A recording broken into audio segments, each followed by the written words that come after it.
Welcome to my kitchen. ஈஸியாக beans பொரியல் பண்ணலாம் வாங்க. கடாயில் 2 டேபிள் ஸ்பூன் எண்ணெய் ஊற்றிக்கோங்க. கடுகு 1/4 ஸ்பூன் சேர்த்துக்கோங்க.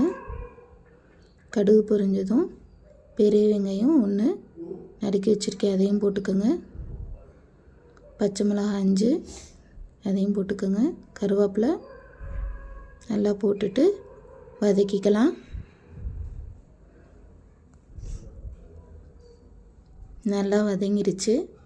ஒரு தக்காளி அதையும் போட்டுக்கலாம். 2 டேபிள் ஸ்பூன் கடலைப்பருப்பு 1/2 மணி நேரம் ஊற வச்சுருக்கேன், அதையும் போட்டுக்கலாம்.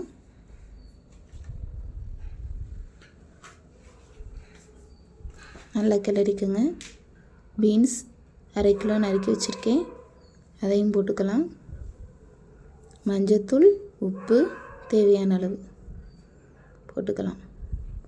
போட்டுட்டு நல்லா கிண்டிட்டு மூடி வச்சிடலாம். இடையில கிண்டி விட்டுக்கோங்க. பீன்ஸ் வெந்துருச்சு. கொஞ்சம் கொத்தமல்லி தழை போட்டு கிண்டி விட்டு இறக்கிடலாம். நம்ம பீன்ஸ் பொரியல் ரெடி. சப்பாத்திக்கு சாப்பாடுக்கு நல்லாயிருக்கும்.